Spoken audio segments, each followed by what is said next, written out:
السلام علیکم ورحمۃ اللہ وبرکاتہ، نحمده ونصلی علی رسولہ الکریم، اما بعد فاعوذ باللہ من الشیطان الرجیم، بسم اللہ الرحمن الرحیم، رب اشرح لی صدری ویسر لی امری واحلل عقدۃ من لسانی یفقہوا قولی۔ لو أنزلنا هذا القرآن على جبل لرأيته خاشعا متصدعا من خشية الله وتلك الأمثال نضربها للناس لعلهم يتفكرون۔ امثال القرآن پروگرام کے سلسلے میں آج ہم انشاءاللہ 2 مثالیں بیان کریں گے جو بنیادی طور پر غیر اللہ کو پکارنے والوں کے بارے میں ہیں، اور پہلی مثال میں کفر کرنے والوں کی مثال بھی دی گئی ہے اور ان کی بے بنیاد دلیل کہ وہ آباء و اجداد کی تقلید کرتے ہیں، ان کی پیروی کرتے ہیں، اس کو مثال کے ذریعے سمجھایا گیا ہے۔ تو ارشاد باری تعالیٰ ہے، وَإِذَا قِيلَ لَهُمُ اتَّبِعُوا مَا أَنزَلَ اللَّهُ قَالُوا بَلْ نَتَّبِعُ مَا أَلْفَيْنَا عَلَيْهِ آبَاءَنَا أَوَلَوْ كَانَ آبَاؤُهُمْ لَا يَعْقِلُونَ شَيْئًا وَلَا يَهْتَدُونَ۔ وَمَثَلُ الَّذِينَ كَفَرُوا كَمَثَلِ الَّذِي يَنْعِقُ بِمَا لَا يَسْمَعُ إِلَّا دُعَاءً وَنِدَاءً صُمٌّ بُكْمٌ عُمْيٌ فَهُمْ لَا يَعْقِلُونَ۔ یہ سورۃ البقرہ کی آیت نمبر 170 اور 171 تھی، اور جب ان سے کہا جاتا ہے اس کی پیروی کرو جو اللہ نے نازل کیا، تو کہتے ہیں بلکہ ہم تو اس کی پیروی کریں گے جس پر ہم نے اپنے باپ دادا کو پایا، اگرچہ ان کے باپ دادا نہ کچھ سمجھتے ہوں اور نہ ہدایت پاتے ہوں۔ اور ان لوگوں کی مثال جنہوں نے کفر کیا اس شخص کی مثال کی طرح ہے جو اس کو آواز دے جو پکار اور آواز کے سوا کچھ نہ سنتا ہو۔ وہ بہرے ہیں، گنگے ہیں، اندھے ہیں، پس وہ عقل سے کام نہیں لیتے۔ یہاں پر ان کافروں کے بارے میں خبر دی جا رہی ہے کہ جب ان سے کہا جاتا ہے کہ اللہ نے جو ہدایت اور نور اتارا ہے اس کی پیروی کرو، جو کچھ محمد صلی اللہ علیہ وسلم لے کر آئے ہیں اس کو فالو کرو، اس چیز کو اپنے اوپر لازم کر لو جو اللہ سبحانہ تعالیٰ کی طرف سے تمہارے پاس پہنچی ہے، تو وہ ضد اور مخالفت میں پڑے ہوئے کہتے ہیں کہ ہم تو ان عقائد اور نظریات کی پیروی کریں گے جن پر ہم نے اپنے باپ دادا کو پایا ہے، یعنی وہ اللہ اور اس کے رسول کی بات ماننے کی بجائے ترجیح دیتے ہیں کس چیز کو؟ اپنے آباء و اجداد کے طریقوں کو۔ تو اللہ سبحانہ تعالیٰ نے ان کی اس منطق کا انکار کیا، ان کی اس دلیل کا رد کیا، جس میں حیرت بھی ہے اور تعجب بھی ہے کہ کیا وہ اپنے آباء و اجداد کی پیروی کریں گے اگرچہ ان کے آباء و اجداد ہدایت اور نور میں سے کسی چیز کی کوئی سمجھ نہ رکھتے ہوں اور اس حق کی طرف ہدایت نہ پاتے ہوں جس حق پر اللہ راضی ہوتا ہے؟ تو اس بھیڑ چال اور اندھی تقلید پر حیرت ہے کہ ان کی عقل اور فہم کہاں ہے۔ اس کے بعد اللہ سبحانہ تعالیٰ نے ان کی اس روگردانی اور گمراہی کی مثال بیان فرمائی کہ جو لوگ اپنے طریقوں پہ اڑے ہوئے ہیں اور ہدایت کی پیروی سے انکار کرتے ہیں تو ان کا حال کیا ہے۔ وَمَثَلُ الَّذِينَ كَفَرُوا، یعنی ان کی روگردانی کرنے کی مثال ایسے ہی ہے۔ مثل سے مراد یہاں ان کی صفت اور حالت ہے، یعنی ان کافروں کی صفت یہ ہے، ان کا طریقہ یہ ہے، ان کا حال یہ ہے۔ اور جیسا کہ آپ جانتے ہیں کہ مثل کا لغوی اور اصلی معنی مثل کے معنوں میں ہے، یعنی مانند کے۔ مثل اور نظیر اس کو کہتے ہیں جو کسی دوسری چیز کی طرح ہوتی ہے، اور مثال کو بطور استعارہ، بطور صفت یا بطور حالت یا بطور قصہ بیان کیا جاتا ہے، یعنی ان کی حالت کو ایک قصے کی شکل میں بیان کیا جا رہا ہے۔ پہلی آیت میں ان کی جو حالت بیان کی گئی ہے یا جو ان کا خیال اور نظریہ بیان کیا گیا ہے اس کا اب یہاں قصہ بیان کیا جا رہا ہے کہ اس کی حقیقت کیا ہے. وَمَثَلُ الَّذِينَ كَفَرُوا، اور ان لوگوں کی مثال جنہوں نے کفر کیا. اور کفر کا معنی ہوتا ہے کسی چیز کو چھپانا، یعنی حق کو چھپایا، اللہ سبحانہ وتعالیٰ کی وحدانیت سے انکار کیا. کیونکہ سب سے بڑی سچائی اس کائنات کی اللہ تعالیٰ کا وجود ہے اور اللہ سبحانہ وتعالیٰ کا ایک ہونا ہے. اور سب سے بڑا کفر اس کے وجود کا انکار یا پھر اس کی ہستی کے انکار کے علاوہ اس کی طرف سے آئے ہوئے پیغام یا توحید کی دعوت کا انکار ہے جو پیغمبر لے کر آئے. تو جو لوگ اس حال میں ہیں ان کا حال کیا ہے؟ کمثل، مانند مثال، الذی، اس شخص کے ہے، ینعق، جو پکارتا ہے. ینعق کا لفظ نعیق سے ہے. نعیق کہتے ہیں چیخ کو. کہا جاتا ہے نعق الراعی بالغنم، چرواہے نے بکریوں کو اونچی آواز سے بلایا، چیخ کر بلایا، ڈانٹا، کیونکہ وہ اتنے آرام سے سننے والی نہیں ہوتی، لہٰذا جب چرواہا انہیں بلاتا ہے تو خوب شور کرتا ہے. اگر عملی زندگی میں جا کر کبھی دیکھنے کا اتفاق نہیں ہوا، آپ یوٹیوب پر دیکھیں کہ چرواہے کس طرح کی آوازیں لگا رہے ہوتے ہیں، تو وہ بہت زوردار قسم کی آواز ہوتی ہے، ایک طرح سے ڈانٹ کی آواز ہوتی ہے، اور اس میں تھوڑا بہت فرق ہوتا ہے. کوئی آواز ان کو ہانکنے کی ہوتی ہے اور کوئی ان کو واپس لانے کی ہوتی ہے. تو یہاں پر فرمایا ینعق بما لا یسمع، ان کو پکارتے ہیں جو سنتے نہیں ہیں، الا دعاء و نداء، مگر پکارنا اور آواز دینا. اب یہ کون ہے جن کو وہ پکارتے ہیں؟ اس کا ایک معنی تو ہی بتایا گیا کہ اگر راعی سے مراد چرواہا لیا جائے تو پھر چرواہا کس کو پکارتا ہے، کس کو آواز دیتا ہے؟ مویشیوں کو، بکریوں کو، اونٹوں کو، بھیڑوں کو. تو ان لوگوں کی مثال اس انسان جیسی ہے جو جانوروں کو بلاتا ہے تو وہ اس کی آواز کو صرف ایک پکار کی طرح سمجھتے ہیں. ان کو یہ سمجھ نہیں آتا کہ وہ کہہ کیا رہا ہے، بس جانوروں کو ایک آواز ہی آتی ہے جو وہ سمجھتے نہیں ہیں، اس کے معنی نہیں سمجھتے، اس کے الفاظ نہیں سمجھتے، صرف وہ ایک آواز کے طور پر اس کو لیتے ہیں اور جس طرف کو آواز جاری ہوتی ہے اس کے پیچھے چل رہے ہوتے ہیں. یہاں پر دو لفظ استعمال ہوئے ہیں، دعا اور ندا. ان دونوں میں کیا فرق ہے؟ ایک قول ہے کہ دعا کا لفظ قریب کے شخص کو آواز دینے کے لیے ہوتا ہے اور ندا کا لفظ دور کے لیے بولا جاتا ہے، ایک قریب اور ایک بعید. اسی طرح دعا اور ندا دو الگ الگ آوازیں ہوتی ہیں. دعا ایسا پکارنا ہے جس کے ذریعے بکریوں کو مخاطب کیا جاتا ہے جو کہ ڈانٹنے پر دلالت کرتا ہے، ڈانٹ ہے. یہ اس وقت ہوتی ہے جب چرواہا ان کو ڈانٹتا ہے، یعنی اس کانٹیکسٹ میں خاص طور پہ. اور ندا کا مطلب ہے ان پہ اس طرح آواز بلند کرنا کہ وہ اپنی چراگاہ کی طرف اکٹھی ہو جائیں، وہ جو پھیلی ہوئی تھی، باہر نکلی ہوئی تھی، ادھر ادھر گھوم رہی تھی، وہ واپس آ جائیں. آپ کو معلوم ہے کہ چرواہے صبح کے وقت بکریوں کو لے کے نکلتے ہیں، تو جب لے کے نکلتے ہیں تو ایک آواز سے نکلتے ہیں، اور جب شام کو واپس لا کے ان کو اکٹھا کرتے ہیں تو ایک طرح سے. جیسے آپ دیکھیں کبھی آپ نے مرغیاں پالی ہوں تو آپ کو معلوم ہوگا کہ مرغیوں کو بلانے کی ایک مخصوص آواز ہوتی ہے، بلی کو بلانے کی ایک آواز ہوتی ہے.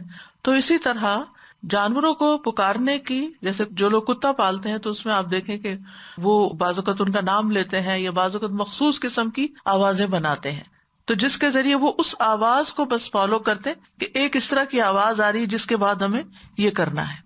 اسی طرح کہا گیا کہ دعا مخصوص آواز ہے اور ندا عام آواز ہے، یعنی جب کسی مخصوص چیز کو اس کے نام کے ساتھ پکارا جاتا ہے تو اسے دعا کہتے ہیں، یعنی نام کے ساتھ جیسے پکارا جاتا ہے، جیسے ہم اللہ تعالیٰ سے دعا مانگتے ہیں یا اللہ کہہ کے. اور ندا عام آواز ہوتی ہے جس میں ہم باتیں کرتے ہیں، اللہ تعالیٰ ایسا ہو گیا، ویسا ہو گیا، مناجات جیسے ہوتی ہے.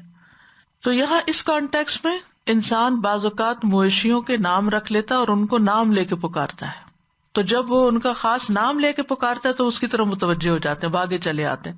جیسے ابراہیم علیہ السلام نے پرندوں کو اپنے سے مانوس کیا تھا، پھر ان کو ذبح کر کے 4 پہاڑوں پہ رکھا، پھر ان کو اپنی طرف بلایا تو وہ دوڑتے ہوئے آ گئے. جبکہ ندا تمام مویشیوں کے لیے ہوتی ہے مجموعی طور پر، اس کے ساتھ کسی ایک جانور کو دوسرے سے خاص نہیں کیا جاتا. تو یہاں یہ بتایا جا رہا ہے کہ یہ کافر اس لحاظ سے انہی جانوروں کی طرح ہی ہیں کہ یہ اپنے آبا کی اس حالت کی جس گمراہی پر وہ تھے بلا سوچے سمجھے پیروی کر رہے ہیں، یعنی ان کی طرف دوڑے چلے جا رہے ہیں جس پر وہ تھے، ان کی آواز پہ لبیک کہہ رہے ہیں، بجائے رسول صلی اللہ علیہ وسلم کی آواز پر لبیک کہنے کے انہوں نے کیا کیا، اپنے ماں باپ اور اپنے بڑوں یا اپنے لیڈرز جن کی بھی یہ پیروی کرتے ہیں جس طرف وہ بلاتے ہیں اس طرف چل پڑتے ہیں، اور ان کو نبی صلی اللہ علیہ وسلم کی یا دین کی یا حق کی بات سمجھ نہیں آتی، بلکہ آباء و اجداد کی پیروی کر رہے ہیں، یعنی وہ سمجھتے نہیں، دونوں آوازوں میں ڈفرینشیٹ نہیں کر سکتے کہ کیا صحیح ہے کیا نہیں، بس آنکھیں بند کر کے جس کے وہ عادی ہو چکے اسی پہ چلتے چلے جا رہے ہیں، جیسے بکریاں عادی ہو جاتی ہیں نا، تو ایسے یہ بھی عادی ہو گئے ہیں اور اسی کے مطابق چل رہے ہیں، ان کو جو صحیح بات ہے اس کی سمجھ نہیں آتی، وائس کنڈیشننگ ہو گئی، یعنی مخصوص آوازیں ہوتی ہیں نا، اس کے بعد انسان مخصوص طریقے سے ریئیکٹ کرتا ہے، مثلاً گاڑی کے ہارن کی آواز ہوتی ہے تو اس کا ایک خاص مطلب ہوتا ہے، گھر کی بیل بجی ہے تو اس کا ایک خاص مطلب، اس وقت ہم سوچتے تھوڑی ہیں، ہم بیل بجتی ہے تو آنکھیں بند کر کے اس کی طرف چل پڑتے ہیں۔ اسی طرح اس مثال کا ایک اور معنی بھی لیا گیا ہے، ایک معنی تو یہ ہے کہ واعظ و نصیحت کے وقت اس کی مثال کیا ہے کہ وہ بس ایک جانور کی طرح بہیو کرتا ہے کہ وہ آواز تو سنتا ہے لیکن معنی نہیں سمجھتا، یہ ابن عباس اور مجاہد کا قول ہے، اور اس اعتبار سے راعی سے مراد حق کی طرف بلانے والا داعی یعنی رسول اللہ صلی اللہ علیہ وسلم ہے، اور آپ کے بعد جو بھی حق کی طرف خیر کی طرف بلائے، تو کچھ لوگ ہوتے ہیں خیر کی بات سنتے ہیں اور اس پر لبیک کہتے ہیں، بات مان جاتے ہیں، لیکن کچھ لوگ سنی انسنی کر دیتے ہیں، اور جانوروں سے مراد وہ انسان ہیں جن کو پکارا جا رہا ہے اور وہ سن کے نہیں دے رہے۔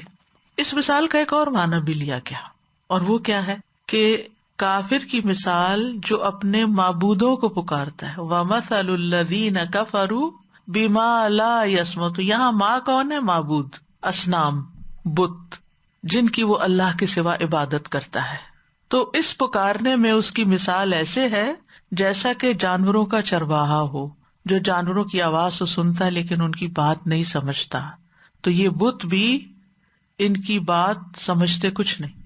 مثلاً کوئی شخص مرے ہوئے لوگوں کو قبر میں پکارتا ہے تو وہ کیا سنتے ہیں؟ یعنی وہ تو کچھ نہیں سمجھتے، ان تک تو آواز بھی نہیں جاتی۔ پھر اسی طرح اگر پتھروں کے بتوں کے سامنے جا کر یا لکڑی کے بت کے سامنے جا کر کچھ پکارتے ہیں تو وہ ان کا بما لا یسمع، یعنی ان کو پکار رہے ہیں جو سنتے نہیں ہیں، جیسے قرآن مجید میں آتا ہے نا کہ ان تدعوہم لا یسمعوا دعاءکم ولو سمعوا ما استجابوا لکم ویوم القیامۃ یکفرون بشرککم ولا ینبئک مثل خبیر، اگر تم انہیں پکارو تو وہ تمہاری پکار نہیں سنیں گے، اور اگر وہ سن لیں تو تمہاری درخواست قبول نہیں کریں گے، اور قیامت کے دن تمہارے شرک کا انکار کر دیں گے، اور آپ کو ایک پوری خبر رکھنے والے کی طرح کوئی خبر نہیں دے گا، یعنی اللہ کا بتانا ہی اصل بتانا ہے اور سچی بات وہی ہے۔ سم بکم امیون، سم اسم کی جمع ہے، عرب کے لوگ ایسے شخص کو سم کہتے تھے جو سنتا تھا لیکن اس میں عقل نہیں، گویا کہ وہ بہرا ہے، اور بکمن گنگا ہے، یعنی جو خیر کی بات نہ کرے چاہے وہ اس کی زبان ہو، بولتا ہو، اور امیون عامہ کی جمع ہے جو ہدایت سے اندھا ہو، ہدایت کو نہ دیکھتا ہو، ویسے بے شک دنیا کی چیزیں دیکھتا بھی ہو۔ تو ایسے لوگ جو کانوں سے بات سنتے ہیں لیکن کچھ سمجھتے نہیں، یہ سمن بکمن، اور حق کی بات بولتے نہیں، حق ان کو نظر نہیں آتا کائنات کے اندر، دلائل کے اندر، فہم لا یعقلون، تو وہ عقل سے کام نہیں لیتے، عقل استعمال نہیں کرتے، بات کو سمجھتے نہیں ہیں، یعنی بہرے، گنگے اور اندھے ہونے کی وجہ سے وہ ایسی عقل نہیں رکھتے جو خیر و بھلائی والی ہو۔ یہاں یاد رکھیے کہ ان کے ویسے کان سنتے ہیں، آنکھیں دیکھتی ہیں، لیکن جو بات انہیں سن کر سمجھنی چاہیے وہ نہیں سمجھتے۔ یعنی یہ کفار کی مثال ہے کہ وہ بات کو اس کے اصل پرسپیکٹو میں، اصل کانٹیکسٹ میں نہیں سمجھتے اور اس سے فائدہ نہیں اٹھاتے۔ کیونکہ وہ اپنی عقل سے فائدہ نہیں اٹھاتے تو اللہ تعالیٰ نے ان کی عقل کی ہی نفی کر دی، یعنی جب کوئی کسی چیز سے وہ کام نہیں لیتا جس کے لیے وہ بنی ہو تو وہ کیا ہے؟ بیکار ہے، گویا کہ وہ ہے ہی نہیں۔ مثلاً اگر کوئی شخص مالدار ہے لیکن وہ اپنا مال خرچ ہی نہیں کرتا، تو اس کے لیے مال کا ہونا یا نہ ہونا کیا ہے؟ یعنی سوچئے نا تھوڑی دیر کے لیے، یعنی اگر کسی شخص نے ایک خزانہ بنا کے رکھا ہوا ہے اور وہ سب پڑا ہی پڑا ہے، نہ اس کو خرچ کرتا ہے، نہ اس کی زکوٰۃ دیتا ہے، نہ کسی پہ صدقہ کرتا ہے، تو پھر کیا ہے؟ گویا وہ اس کے لیے ایگزسٹ ہی نہیں کرتا۔ اسی طرح اللہ سبحانہ تعالیٰ نے ہمیں یہ کان، آنکھ، دل، دماغ اس لیے دیے تھے کہ سب سے پہلے تو ہم ان کے ذریعے اس کو پہچانیں، اس کے کلام کو سمجھیں، اس کی ہدایت کو دیکھیں، اس کی نشانیوں کو دیکھیں۔ اصل میں عقل کا تعلق صرف دماغ سے نہیں ہوتا، عقل کا تعلق دل سے ہوتا ہے، تو دل کے اندر انہی راستوں سے معلومات جاتی ہیں جہاں سے پھر وہ سوچتا سمجھتا ہے اور اس کے مطابق کام کرتا ہے۔ یہ حواس جو ہیں عقل اور شعور اور کسی چیز کو معلوم کرنے کا ذریعہ ہے، تو وہ استعمال ہی نہیں ہو رہے۔ تو بات یہ ہے کہ کفار ہوں یا منافقین، دونوں ہی صم بکم عمیون ہیں۔ منافقین کے بارے میں پیچھے جو آیتیں ہم نے پڑھی، مثال پڑھی، اس کے آخر میں بھی تھا صم بکم عمیون فہم لا یرجعون، بہرے ہیں، گونگے ہیں، اندھے ہیں، واپس نہیں پلٹیں گے، یعنی اب وہ اسلام سے نکل گئے، اسلام کی طرف نہیں لوٹیں گے، ہدایت سے دور چلے گئے، ہدایت کی طرف نہیں آئیں گے۔ اور یہاں کفار کے بارے میں کہا گیا کہ وہ عقل نہیں رکھتے، ورنہ وہ انکار نہ کرتے۔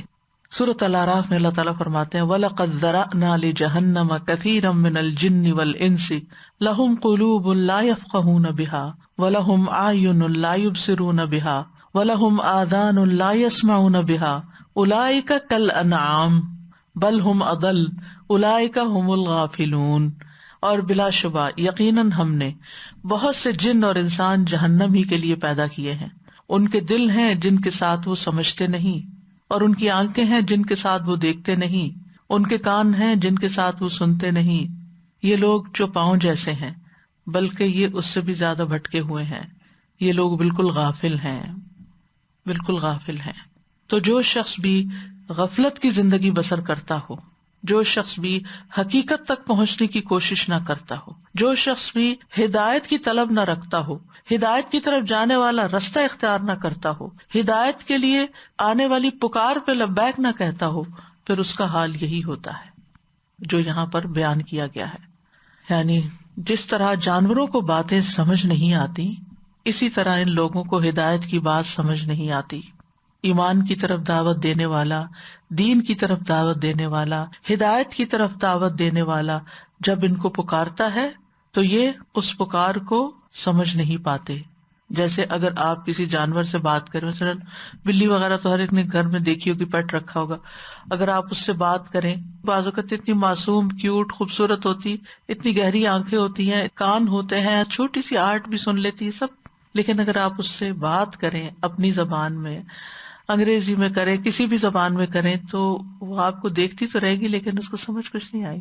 تو اسے حیرت ہوتی ہے نا، ان کی بھی آنکھیں ہیں، ان کے بھی کان ہیں، ان کا بھی سر کھولے تو دماغ نکلے گا اس میں، ان کا بھی دل ہے، وہ کیا چیز ہے جو اللہ نے انسان میں رکھ دی اور ان میں نہیں رکھی؟ ان کی عقل صرف اتنی کام کرتی ہے جو ان کے مطلب کی بات ہوتی ہے۔ تو جانوروں کی طرح ایسے انسانوں کی عقل بھی بس اتنی کام کرتی ہے جس میں ان کو اپنے مفاد اور اپنے فائدے کی کوئی بات سمجھ آتی۔ یعنی کچھ لوگوں کو اگر آپ کوئی اچھی بات بتائیں، دین کی بات بتائیں، وہ سمجھنے کے گویا کہ انہوں نے سنی نہیں، لیکن اگر آپ ان کو کوئی کھانے پینے کی یا ان کو کوئی فیشن کی یا ان کو کوئی ان کی مرضی کی بات بتائیں تو ان کے دل، دماغ، آنکھیں، کان، ہر چیز خوب کام کرے گی۔ تو یہاں پر بات یہی کی جا رہی ہے کہ جس طرح جانور صرف مطلب کی بات ہی سنتا ہے، لا دعا و ندا، اسی طرح یہ کفار بھی صرف اپنے مطلب، اپنے فائدے، اپنی مصلحت کی بات ہی سمجھتے ہیں، اللہ کی طرف بلانے کی آواز کو نہیں سمجھتے، اللہ سبحانہ تعالیٰ کی ہدایت کی طرف جو بلا رہا ہے اس کی بات کو نہیں سمجھتے۔ تو پھر ایمان کہاں سے لائیں گے، ہدایت کہاں سے پائیں گے، عمل کہاں سے کریں گے؟ اگرچہ بات صرف کفر کرنے والوں کی جا رہی ہے، لیکن بعض لوگ زبان سے تو کہہ دیتے ہیں ہم مسلمان ہیں، لیکن اگر آپ ان کو ہدایت کی کسی بات کی طرف بلائیں تو ان کا رسپانس ڈسکریجنگ ہوتا ہے، کیونکہ وہ سننا چاہتے ہی نہیں۔ منافقین کا حال کیا تھا؟ نبی صلی اللہ علیہ وسلم کی مجالس میں حاضر ہوتے تھے لیکن ان سے کچھ بھی فائدہ نہیں اٹھاتے تھے، جیسے جاتے تھے ویسے ہی نکل آتے تھے۔ اسی طرح کچھ لوگوں کو قرآن کی آیات سنائی جائیں، بتائی جائیں، کچھ نہیں سمجھتے، اور جب میں اس لیسن کو تیار کر رہی تھی تو مجھے ایک دم اتنا ڈر لگا کہ بعض لوگ قرآن کی تلاوت سنتے رہتے ہیں اور وہ بھی ان کے لیے صرف ایک آواز ہوتی ہے، اللہ دعا و ندا ہوتی ہے، وہ آیت کیا کہہ رہی ہے کچھ پتہ نہیں. کتنا ڈرنے کا مقام ہے. یہ ضروری نہیں کہ ہر وقت ہم بہت گہرائی میں جا کر ہی سنیں، لیکن ایٹ لیسٹ جو لفظ ہمارے کان کو ٹکرائے تو ہمیں یہ تو پتا ہو کہ کہا کیا جا رہا ہے. اور اس طرح کی لسننگ جو ہوتی ہے تو آپ دیکھیں گے کہ کچھ نہ کچھ دل میں اتر ہی جاتا ہے، کہیں نہ کہیں انسان رک ہی جاتا ہے. بعض لوگ پورا پورا قرآن حفظ کر لیتے ہیں لیکن ایک جملہ بھی نہیں سمجھتے. تو ایسا نہ ہو کہ قرآن کی آواز ہمارے لیے صرف دعا اور پکار ہی رہ جائے.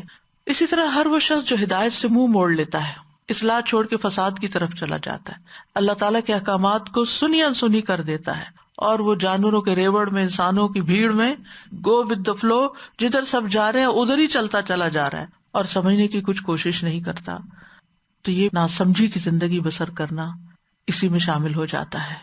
تو جو شخص بھی حق سننے سے بہرا، گنگا اور اندھا ہو، اس کو کچھ بھی فائدہ نہیں ہوتا.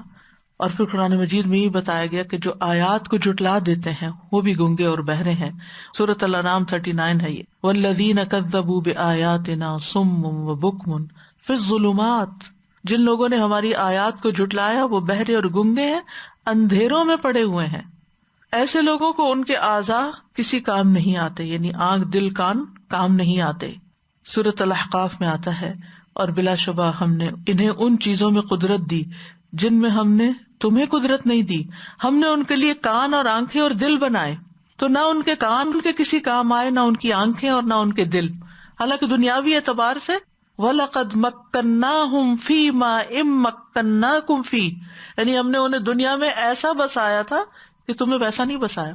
ان کے پاس وہ کچھ تھا دنیاوی ترقی کے اعتبار سے جو تمہارے پاس نہیں ہے، اور ہم نے ان کو کان، آنکھیں، دل دیے مگر انہوں نے فائدہ نہیں اٹھایا. بھئی اتنا کچھ تو کر لیا، اتنی ترقی کر لی تو فائدہ کیسے نہیں اٹھایا؟ اللہ سبحانہ وتعالیٰ فرماتے ہیں ان کے دل اور آنکھیں، کان کام ہی نہیں آئے. کیوں؟ اذ کانوا یجحدون بآیات اللہ، جب وہ اللہ کی آیات کا انکار کرتے تھے. وحاق بہم ما کانوا بہ یستہزئون، اور انہیں اسی چیز نے گھیر لیا جس کا وہ مذاق اڑاتے تھے. تو بعض اوقات انسان حق کا مذاق اڑاتا ہے، دین والوں کا مذاق اڑاتا ہے، اللہ تعالیٰ کے حکم پہ چلنے والوں کا مذاق اڑاتا ہے، اور وہ سمجھتا ہے کہ وہ بہت ذہین ہے، زیادہ عقل مند ہے، زیادہ دنیا کے بارے میں جانتا ہے، ہائیلی ایجوکیٹڈ ہے، اس لیے اس کو ضرورت نہیں ہے 14 سال پرانی باتیں پڑھنے سننے کی. لیکن پھر الٹیمیٹلی انجام تو خسارہ ہے.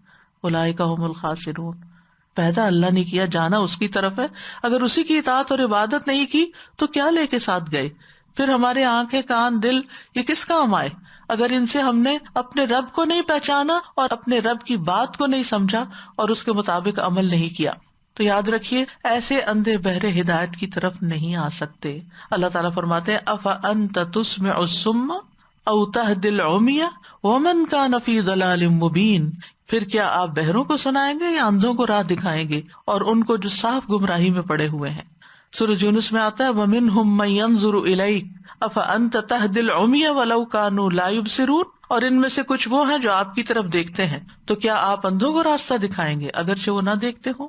سورۃ روم میں آتا ہے وَمَا أَنْتَ بِهَادِ الْعُمْيِ عَنْ ضَلَالَتِهِمْ إِن تُسْمِعُ إِلَّا مَن يُؤْمِنُ بِآيَاتِنَا فَهُمْ مُسْلِمُونَ. اور نہ آپ کبھی اندھوں کو ان کی گمراہی سے راہ پہ لانے والے ہیں، آپ نہیں سناتے مگر انہی کو جو ہماری آیات پر ایمان لاتے ہیں، پھر وہ فرما بردار ہیں. فہم مسلمون. یاد رکھیے صرف سن کے انٹلیکچولی سمجھ لینا کافی نہیں ہوتا جب تک کہ پھر ان کے آگے سر نہ جھکا دیا جائے کہ اللہ کا حکم ہے، لبیک، اب میرا طرز زندگی اسی کے مطابق ہوگا. اور جہاں تک اس مثال کا دوسرا معنی ہے، یعنی غیر اللہ کو پکارنا ایسے جیسے جانوروں کو پکارنا، یا بتوں کو پکارنا ایسے جیسے ناسمجھ جانوروں کو پکارنا جو بات سمجھتے نہیں، تو یہ بت بھی اور غیر اللہ جن سے وہ دعائیں مانگتے ہیں وہ کچھ بھی نہیں سمجھتے. تو یہاں ایک دوسرا معنی بھی اس آیت کا اہل علم نے بیان کیا ہے کہ یہ کافروں کی اس وقت کی حالت ہے جب وہ بتوں کو اپنی ضروریات کے لیے پکارتے ہیں، جن کی وہ عبادت کرتے ہیں، جبکہ وہ اپنے معبودوں کو پکارتے ہیں اور ان سے دعائیں مانگتے ہیں. تو ان بتوں کی مثال ایسے ہی ہوتی ہے جیسے وہ پکارنے والا ایسے جانوروں کو پکارتا ہے جو نہ سنتے ہیں نہ سمجھتے ہیں.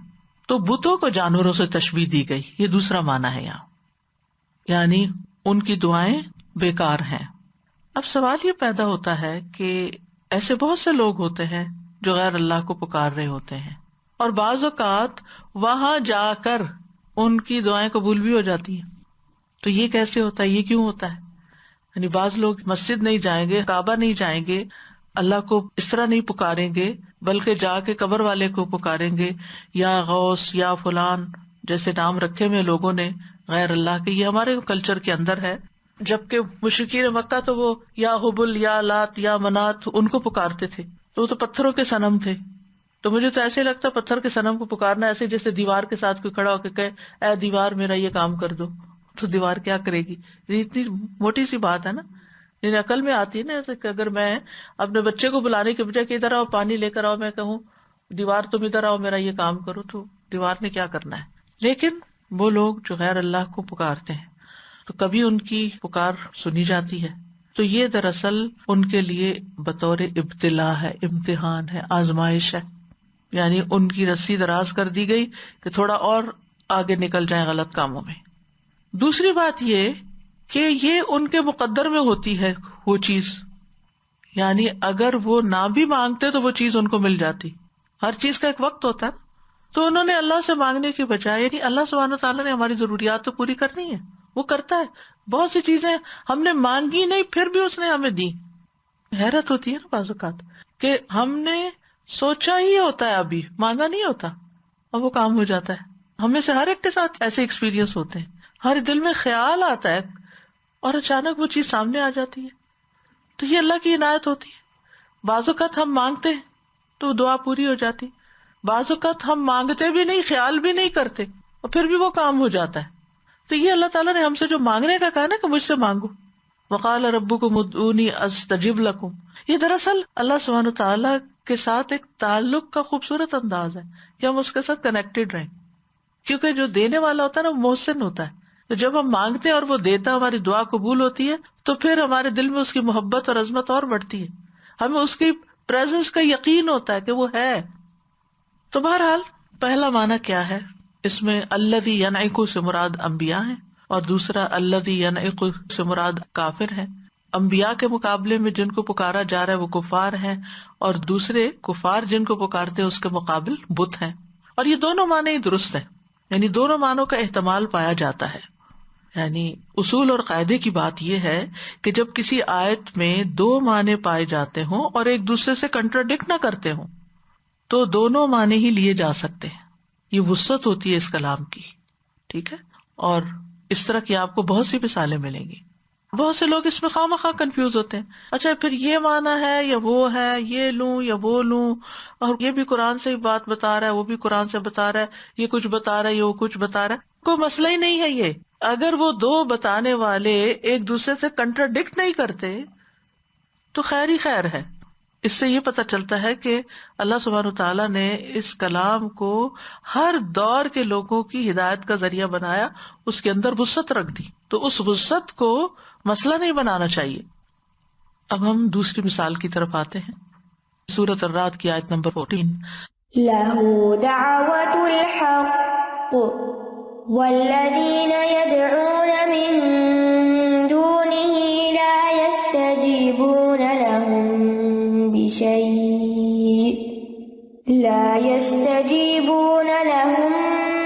بِشَيْءٍ إِلَّا كَبَاسِطِ كَفَّيْهِ إِلَى الْمَاءِ لِيَبْلُغَ فَاهُ وَمَا هُوَ بِبَالِغِهِ وَمَا دُعَاءُ الْكَافِرِينَ إِلَّا فِي ضَلَالٍ۔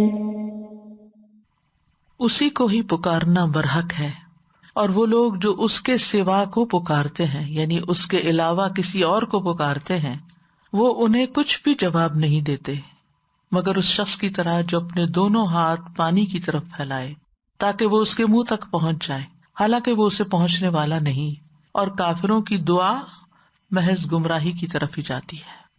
یہ مثال ان آیات کے بعد آئی ہے جن میں اللہ کی عظمت کے بارے میں وعید بیان کی گئی ہے، اور یہ کہ ان میں اللہ کی مخلوق کے بارے میں اللہ کی کامل ربوبیت کے بارے میں بات کی گئی ہے۔ اور یہ سورۃ الرعد کی آیت نمبر 8 سے 13 تک ہے۔ اللہ یعلم ما تحمل کل انثی وما تغیض الارحام وما تزداد وکل شیء عنده بمقدار، یہ وہو شدید المحال تک۔ اللہ جانتا ہے جو ہر مادہ اٹھائے ہوئے ہے، اور جو کچھ رحم کم کرتے ہیں اور جو زیادہ کرتے ہیں، اور ہر چیز اس کے ہاں ایک اندازے سے ہے۔ وہ غیب اور حاضر کو جاننے والا ہے، بہت بڑا، نہایت بلند ہے۔ برابر ہے تم میں سے جو بات چھپا کر کرے اور جو اسے بلند آواز سے کرے، اور وہ جو رات کو بالکل چھپا ہوا ہے اور جو دن کو ظاہر پھرنے والا ہے۔ اس کے لیے اس کے آگے اور اس کے پیچھے یکے بعد دیگرے کئی آنے والے پہرے دار ہیں جو اللہ کے حکم سے اس کی حفاظت کرتے ہیں۔ بے شک اللہ نہیں بدلتا جو کسی قوم میں ہے، یہاں تک کہ وہ اسے بدلیں جو ان کے دلوں میں ہے، اور جب اللہ کسی قوم کے ساتھ برائی کا ارادہ کر لے تو اسے ہٹانے کی کوئی صورت نہیں، اور اس کے علاوہ ان کا کوئی مددگار ہی نہیں۔ وہی ہے جو تمہیں بجلی دکھاتا ہے ڈرانے اور امید دلانے کے لیے، اور بھاری بادل پیدا کرتا ہے، اور بادل کی گرج اس کی حمد کے ساتھ تسبیح کرتی ہے، اور فرشتے بھی اس کے خوف سے، اور وہ کڑکنے والی بجلیاں بھیجتا ہے، پھر انہیں ڈال دیتا ہے جس پہ چاہتا ہے، جبکہ وہ اللہ کے بارے میں جھگڑ رہے ہوتے ہیں، اور وہ بہت سخت قوت والا ہے۔ ان باتوں کے بعد، یعنی اللہ سبحانہ تعالیٰ کا تعارف کرانے کے بعد کہ وہ کون ہے، کیا کچھ کرتا ہے، کیا اس کی قدرت ہے، کیا قوت ہے، کیا عظمت ہے، اس کے بعد یہ بات کی گئی کہ لہو دعوت الحق، اسی کو پکارنا برحق ہے۔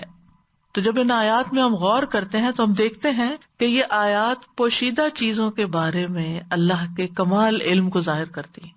یعنی اگر آپ غور کریں نا ان میں تو آپ دیکھیں گے کہ رات کو چھپنے والا، پھر پہرے دار جو حفاظت کر رہے ہیں، پھر ہر مادہ جو کچھ اٹھائے ہوئے ہے، یعنی پیٹ کے اندر جو کچھ ہے، جنین وغیرہ، پھر کسی قوم کی حالت نہیں بدلتی جب تک ان کے دلوں کا حال نہ بدلے، تو دلوں کے اندر جو کچھ ہے وہ بھی چھپا ہوا ہے۔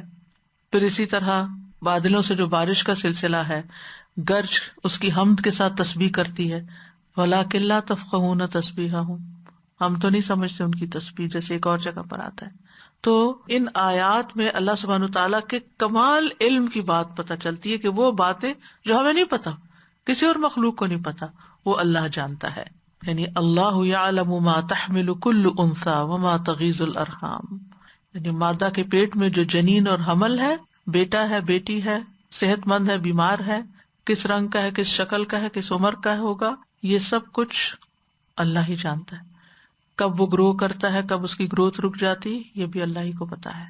اس کو اندر ہی اندر کیا بیماری لگ جاتی ہے، کیوں لگ جاتی ہے، اللہ ہی کو پتا ہے۔ کہ بعض اوقات ڈاکٹر سے پوچھتے بھی ہیں تو کہتے ہیں ہمیں اس کی ریزن نہیں پتا کہ کیوں ایسا ہو گیا۔ پھر آپ دیکھیے عالم الغیب والشہادۃ الکبیر المتعال، یعنی غیب اور حاضر کا جاننے والا ہے، بہت بڑا، بہت بلند ہے۔ سواء منکم من اسر القول ومن جہر بہ، اللہ کے لیے برابر ہے جو بات چھپا کے کرے اور جو ظاہر کر کے کرے، جو رازداری سے بات کرتے ہیں، جو بلند آواز سے بول کے کرتے ہیں، جو رات کے اندھیرے میں گناہ چھپاتے ہیں اور جو دن کی واضح روشنی میں گناہ کرتے ہیں، اللہ سب کچھ جانتا ہے۔ لہو معقبات من بین یدیہ ومن خلفہ، اللہ تعالیٰ نے انسان کے اوپر فرشتے مقرر کر رکھے ہیں، حالانکہ وہ خود بھی جانتا ہے کہ انسان کیا کرتا ہے۔ هو الذی یریکم البرق خوفا وطمعا، وہی تمہیں دکھاتا ہے بجلیاں خوف اور طمع کی حالت میں، یعنی لوگوں کو اس میں امید بھی ہوتی ہے کہ بارش برسے گی، یعنی یہ اللہ کی قدرت کے ساتھ یہ سارا کام ہوتا ہے۔ پھر اللہ کی قدرت کے ساتھ یہ بادل پانی سے لدے ہوئے ہوتے ہیں اور پھر بارش برساتے ہیں۔ وَيُسَبِّحُ الرَّعْدُ بِحَمْدِهِ وَالْمَلَائِكَةُ مِنْ خِيفَتِهِ وَيُرْسِلُ الصَّوَاعِقَ، یعنی رعد کی تسبیح کرنا اور فرشتوں کی تسبیح کرنا، اور پھر صواعق کا بھیجنا یعنی کڑاکوں کا بھیجنا۔ وَهُمْ يُجَادِلُونَ فِي اللَّهِ وَهُوَ شَدِيدُ الْمِحَالِ، سبحان اللہ، اللہ سبحانہ تعالیٰ کی یہ ساری قدرتیں اور لوگ اللہ ہی کے بارے میں جھگڑ رہے ہیں جس نے یہ سب کچھ بنایا۔ تو ان تمہیدی آیات کے بعد پھر توحید الوہیت کا ذکر ہے اگلی آیت میں، اور توحید ربوبیت کا بھی ذکر ہے کہ کس طرح اللہ سبحانہ تعالیٰ ان ساری نشانیوں کو دکھا کر، سمجھا کر، پھر اس کے بعد فرماتے ہیں لہو دعوت الحق، اسی کو پکارنا برحق ہے۔ لہو میں جو لام ہے یہ استحقاق کا ہے، یعنی اللہ ہی کا حق ہے۔ ہو کی ضمیر اللہ کی طرف جاتی ہے۔ ایک معنی یہ کیا گیا ہے کہ صرف اللہ کی عبادت کرنا، کیونکہ یاد رکھیے پکار میں، دعا میں عبادت بھی ہوتی ہے. ایک دعائے عبادت ہوتی ہے، ایک دعائے مسئلہ ہوتی ہے. یعنی ایک اللہ کو پکارنا عبادت ہوتا ہے اور ایک اپنا سوال پیش کرنا ہوتا ہے.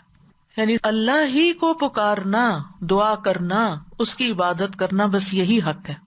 دوسرا معنی یہ کیا گیا کہ اللہ تعالیٰ بندوں کو حق کی طرف پکارتا ہے. یعنی اللہ تعالیٰ بندوں کو حق کی پکار کی طرف بلاتا ہے، یعنی لا الہ الا اللہ کی پکار. تو گویا اللہ تعالیٰ ہی اس بات کا مستحق ہے کہ اس کو پکارا جائے، اس سے ڈرا جائے، اسی سے امیدیں باندھی جائیں، اس سے محبت کی جائے، اس کی طرف رغبت رکھی جائے، اسی سے خوف کھایا جائے، اس کی طرف ہر مشکل میں رجوع کیا جائے، اسی پہ توکل کیا جائے. کیوں؟ کیونکہ اس کا الہ ہونا برحق ہے، یعنی وہی اصل الہ ہے. اس لیے سب کچھ اسی کے ساتھ وابستہ کرو، کسی اور کے ساتھ یہ سب کچھ نہیں ہو سکتا. پھر آپ دیکھیے کہ یہاں پر آیت کے شروع میں لہو آیا ہے، جار مجرور، اور اس کو مبتدا پہ مقدم کیا گیا ہے. مبتدا کیا ہے؟ دعوت الحق. ہونا تو یہ چاہیے تھا دعوت الحق لہو، لیکن لہو دعوت الحق یہ تخصیص کا فائدہ دیتا ہے. جب جار مجرور پہلے آ جاتا ہے تو مخصوص ہو جاتی ہے بات، یعنی صرف اللہ ہی کو پکارنا برحق ہے، کسی اور کو پکارنا درست نہیں. اور یہ علم بلاغت کا قاعدہ ہے کہ جس کا حق مؤخر کیا جائے خود اس کو مقدم کرنا یہ تخصیص کا فائدہ دیتے. چلیں اگر آج سمجھ نہیں آئی تو ہو سکتا ہے کچھ سال بعد سمجھ آ جائے. والذین یدعون من دونہ لا یستجیبون لہم بشیء، اور وہ لوگ جو اس کے سوا کو پکارتے ہیں وہ انہیں کچھ بھی جواب نہیں دیتے. والذین یدعون، یہاں یدعون میں واو کی جو ضمیر ہے مشرکین کی طرف لوٹتی، من دونہ اس کے سوا ہا ضمیر جو ہے یہ اللہ تعالیٰ کی طرف لوٹتی ہے. لا یستجیبون یعنی نہیں وہ جواب دیتے، اس میں ضمیر جو ہے واو کی یہ بتوں کی طرف لوٹتی. ٹھیک ہے، یعنی یدعون من دونہ لا یستجیبون، پکارتے ہیں مشرک اور نہیں جواب دیتے ان کے معبود.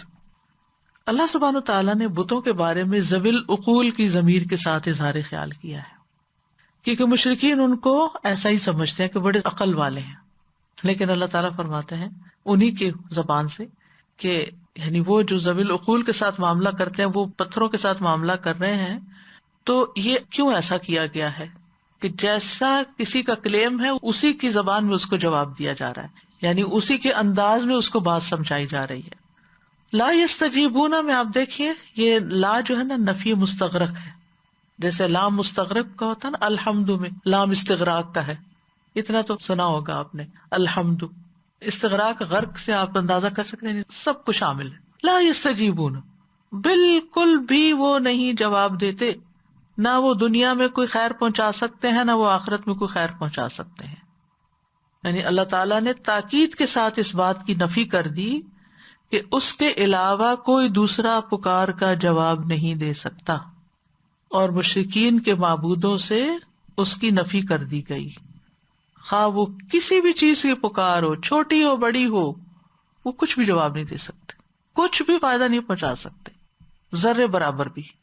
تو ان کا حال کیسے ہے اس کو اب مثال سے سمجھایا گیا. الا کباسط کفیہ، ہاں اتنا فائدہ ہوگا جیسے کوئی، الا استثناء کا ہے نا، جیسے کوئی پھیلائے ہوئے ہو، کفیہ اپنے دونوں ہاتھ، الی الماء پانی کی طرف، لیبلغ فاہ تاکہ وہ اس کے منہ کو پہنچ جائے، وما ہوا ببالغ ایسے پانی اس تک نہیں پہنچنے والا.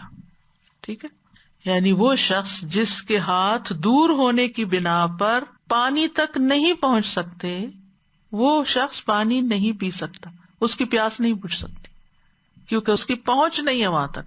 تو جن کو یہ پکار رہے ہیں ان تک ان کی پہنچ ہی نہیں ہے. پہنچ کیا، یہ پکارتے بھی رہے تو ان تک پہنچتی ہی نہیں بات، وہاں سے کچھ فیض حاصل ہونے والا نہیں ہے ان کو.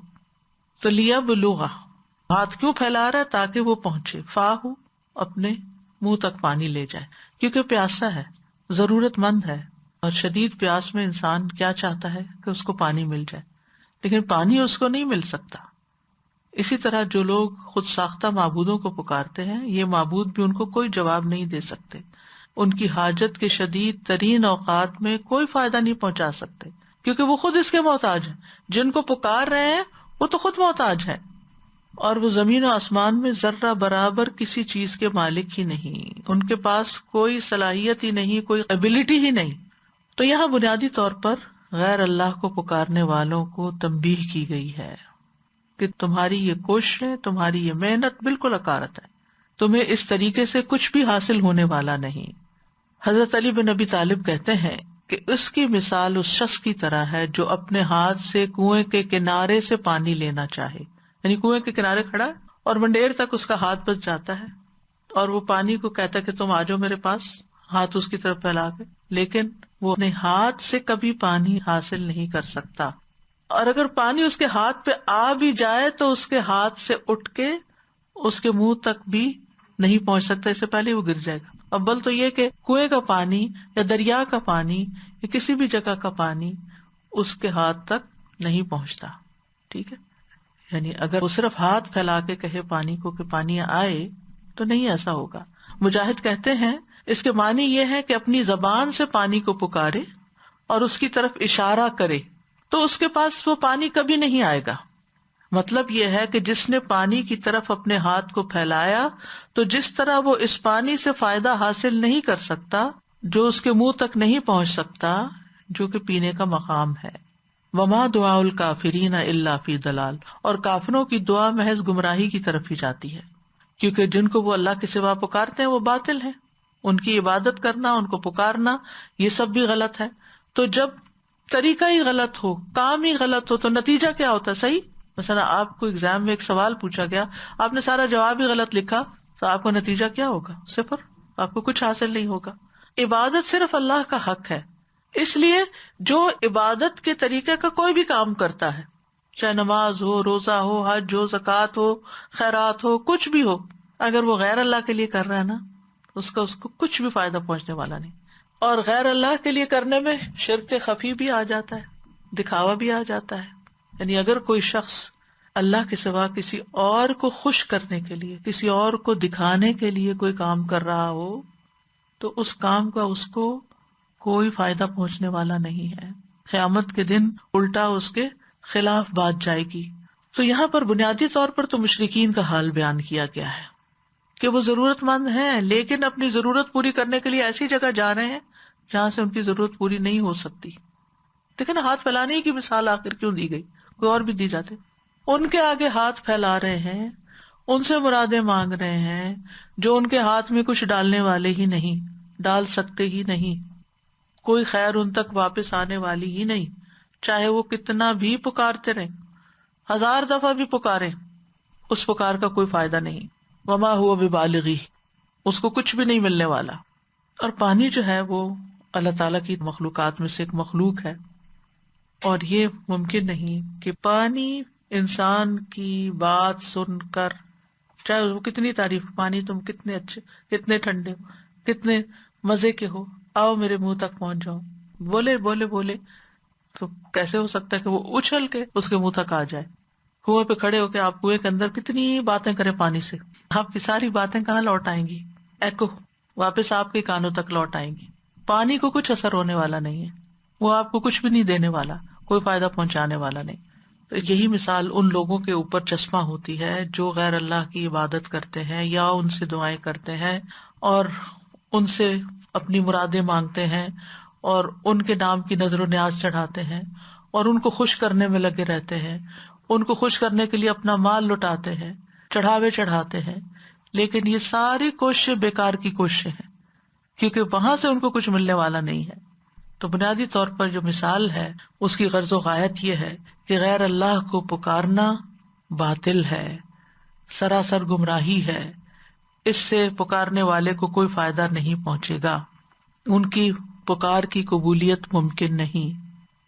جیسے اللہ تعالیٰ فرماتے ہیں نا، ان الذین کذبوا بآیاتنا واستکبروا عنہا لا تفتح لهم ابواب السماء ولا يدخلون الجنۃ حتی یلج الجمل فی سم الخیاط، بے شک جن لوگوں نے ہماری آیات کو جھٹلایا اور انہیں قبول کرنے سے تکبر کیا، ان کے لیے نہ آسمان کے دروازے کھولے جائیں گے اور نہ وہ جنت میں داخل ہوں گے یہاں تک کہ اونٹ سوئی کے ناکے میں داخل ہو جائے۔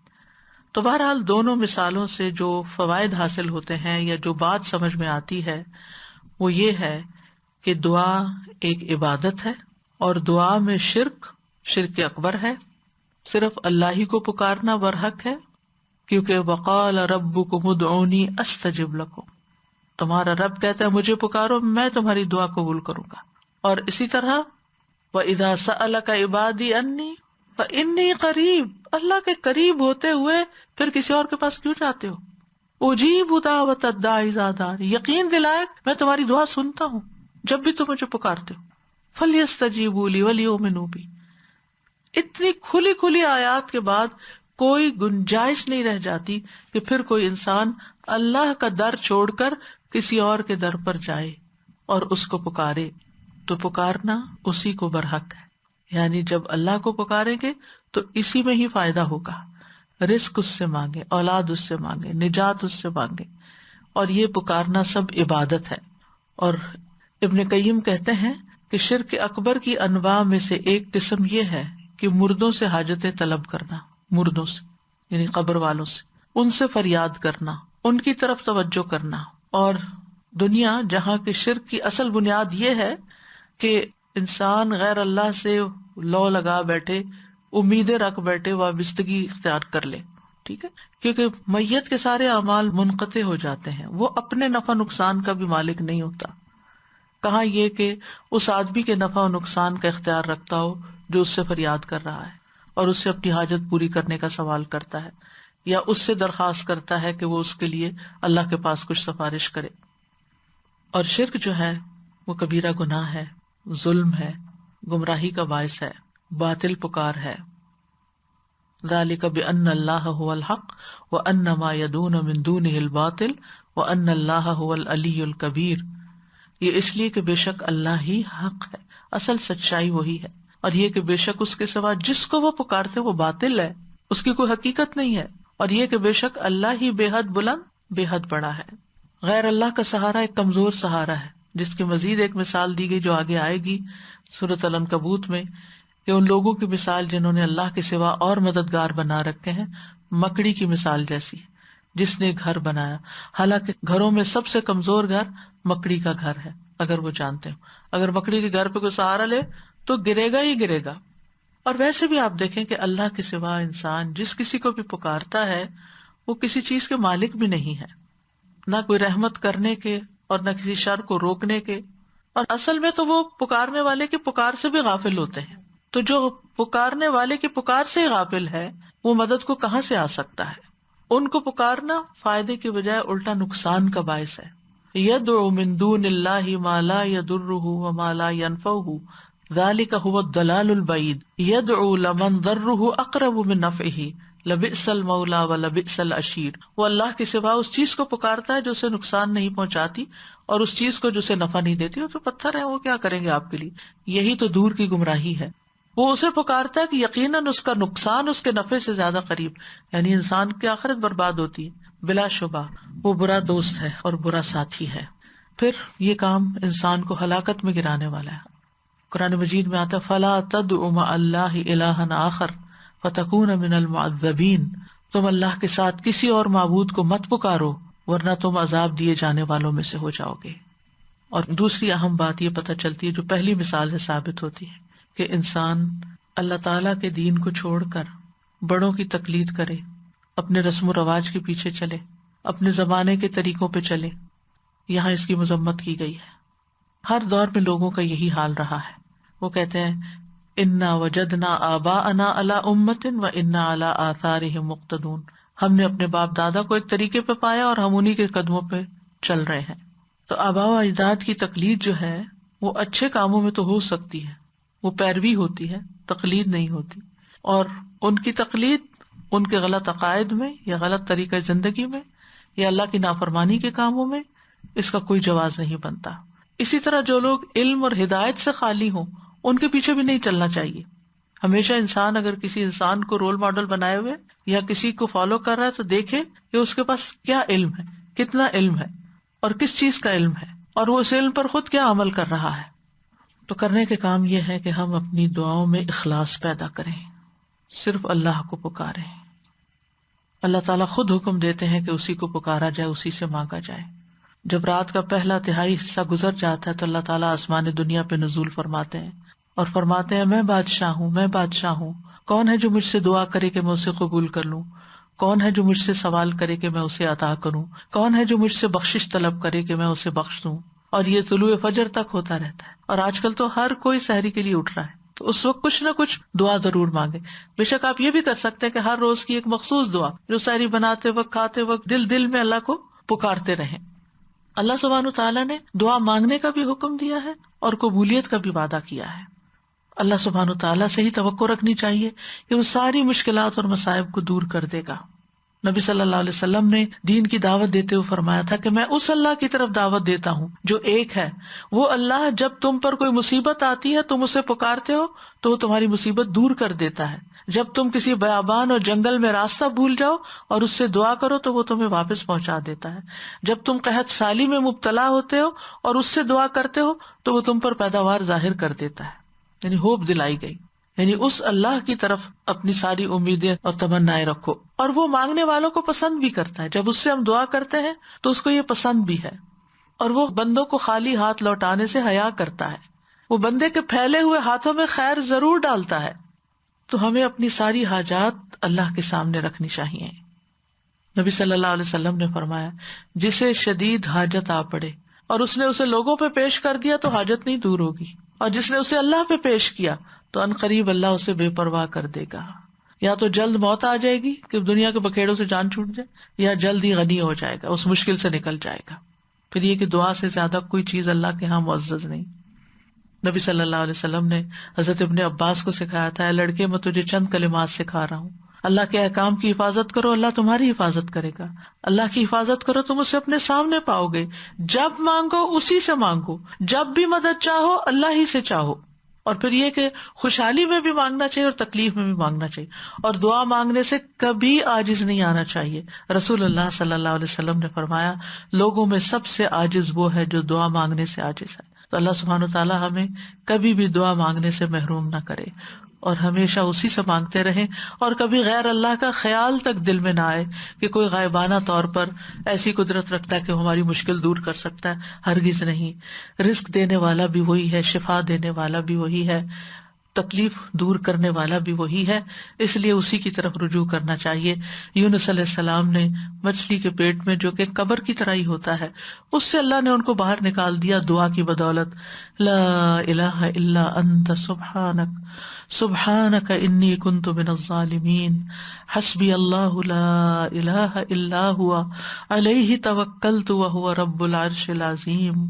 اللہ اللہ ربی لا اشرک بہ شیئا اللہ اللہ ربی لا اشرک بہ شیئا اللہ اللہ ربی لا اشرک بہ شیئا لا الہ الا اللہ العظیم الحلیم لا الہ الا اللہ رب العرش العظیم لا الہ الا اللہ رب السماوات ورب الارض ورب العرش الکریم لا الہ الا اللہ لا الہ الا اللہ لا الہ الا اللہ. نبی صلی اللہ علیہ وسلم نے فرمایا جس نے لا الہ الا اللہ کہا تو ایک دن یہ کلمہ اسے مصائب سے نجات دے گا. اس سے پہلے جو ہو چکا سو ہو چکا. لہٰذا اللہ تعالیٰ سے دعا ہے کہ اللہ تعالیٰ ہمیں مرتے وقت بھی یہ کلمہ نصیب فرمائے لا الہ الا اللہ، اور ہم سچے دل سے خالص کرتے ہوئے اس کو پکارے. لہو دعوت الحق. لو أنزلنا هذا القرآن على جبل لرأيته خاشعا متصدعا من خشية الله وتلك الأمثال نضربها للناس لعلهم يتفكرون. میں بینکاک سنگاپور کے ٹرپ پہ گئی تھی اور پھر چائنا بھی جانے کا اتفاق ہوا. تو ان سب شہروں میں اتنا مطلب ترقی ہے، اتنی ایجوکیشن ہے، کمال ماشاءاللہ سے. مطلب ان کی لائف سٹائل دیکھیں، سب کچھ ہے، لیکن عقل مت ماری ہوئی ہے. ہر قسم کا خدا بنایا ہوا ہے. کوئی خدا جو ہے وہ سگریٹ پیتا ہے، اس کے سامنے سگریٹ رکھا جاتا ہے. کوئی چائے والا ہے، چائے پیتا ہے. اور ہر فلور پہ، میں جس ہوٹل میں تھی اس ہوٹل میں 8 فلور تھے، 8 فلورز پر ڈفرنٹ گاڈز تھے. میں تھی اور میری جٹھانی. ہم نے خود ان کو جا جا کے پوچھا کہ تم لوگ اس کو کیوں دیتے ہو. پھر ہم دوسرے دن دیکھے تھے پھر فریش رکھا ہوتا تھا اور وہ اٹھا کے پھینک دیتے. وہ کھاتا نہیں کوئی تھا کیونکہ وہ خدا کا ہوتا تھا نا، دیا ہوا نذرانہ. اللہ اکبر. اور پھر درختوں کی پوجا، درختوں پہ کھڑے ہو کے صبح صبح فجر کے بعد وہ کہتے تھے کہ ہاتھ سیدھا رکھ کے درخت پہ اور پھر اس سے انرجی لیتے تھے کہ یہ میں انرجی دے رہے ہیں، اور پھر ان سے مانگتے تھے درختوں سے. اور جتنے درختوں کے لیئرز ہوتے تھے اتنی اس کی لائف ہوتی تھی، اتنا وہ بوڑھا درخت ہوتا تھا، اور جتنا بوڑھا ہوتا تھا وہ اتنا بزرگ درخت مانا جاتا تھا. اللہ اکبر. اور عقل ماری. سزا یہ اللہ سبحانہ تعالیٰ کے علاوہ جتنے بھی، چاہے کوئی مردے کو یہ پوجیں یا کچھ بھی کریں اور یا پھر بتوں کو، یہ بوجھ ہوتا ہے، بوجھ اور مصیبت بن جاتے ہیں انہی کے لیے. یعنی ان کی خدمتیں بھی کرتے ہیں اور ان کے بڑے بڑے وَهُمْ لَهُمْ جُنْدٌ مُحْضَرُونَ، ہاں جیسے جی. قرآن میں آتا ہے نا، ان کے لیے حاضر باش لشکر بنے ہوئے ہیں. کتنی محرومی ہے کہ ان کی تو خدمتیں کرتے رہیں اور ان کو بھی کوئی فائدہ نہیں اور ان کو بھی کوئی فائدہ نہیں. بالکل. استاذہ جی ایک خیال آ رہا تھا جب آپ نے کہا کہ جیسے غیر اللہ کی جو بھی کوئی پرستش کرتا ہے تو اس کو کوئی فائدہ نہیں ہوتا، اور یعنی نیت کی بات ہو رہی تھی. میرے ذہن میں یہ سوال آ رہا تھا کہ جو لوگ غیر اللہ کے لیے نہیں کرتے لیکن دے ہیو نو ایکٹیو نیہ، اچھے کام کر رہے ہوتے ہیں لیکن کسی فائدے کے لیے نہیں کر رہے ہوتے، گڈ سمیرٹنس جو یہاں پہ ایک کانسیپٹ ہے کہ you just do goodness for the sake of goodness, تو اس کا بھی کوئی یعنی اینڈ ریزلٹ تو نہیں ہے نا، زیرو ہی ہو گیا. غیر اللہ کو پکارا یا کسی کو بھی نہ پکارا، یعنی اللہ تعالیٰ کو پکارنا چاہیے، لازم ہے، ریکوائرڈ ہے، رائٹ؟ بالکل. یعنی ایک الحاد ہے، ایک شرک ہے. جی. الحاد یہ ہے کہ آپ اللہ کے وجود کی نفی کر دیں، اور شرک یہ ہے کہ کسی اور کو بھی ساتھ الہ بنا دیں. تو دونوں ہی ہلاکت کا باعث ہے. استغفرک و اتوب الیک جو ہے ہمیں کثرت سے کرنے کی ضرورت ہے، کیونکہ حالات جو ہیں وہ آپ دیکھ رہے ہیں کہ کس رخ پہ جا رہے ہیں. ہم اللہ سبحانہ تعالیٰ سے استغفار کرنے اور اپنے گناہوں کی معافی مانگنے میں سنجیدہ نہیں ہے. ہم نے اس سارے پینڈیمک کو ایک بس پینڈیمک ہی لے لیا ہے، یعنی ہم اس کو نہیں سوچ رہے کہ یہ ہمارے لیے اللہ کی طرف سے کوئی آزمائش بھی ہے. تو اللہ تعالیٰ اس آزمائش اور امتحان کو ختم فرمائے. اس کے لیے بھی دعا کریں رمضان میں، کیونکہ یہ صرف اللہ ہی کے ختم کرنے سے ختم ہو سکتی ہے. اس کے لیے اسی کو پکارنا ہے، وہی سجھائے گا. لا تصیبن الذین ظلموا منکم خاصہ. وآخر دعوانا ان الحمد للہ رب العالمین. سبحانک اللہم وبحمدک اشہد ان لا الہ الا انت استغفرک واتوب الیک. السلام علیکم ورحمۃ اللہ وبرکاتہ.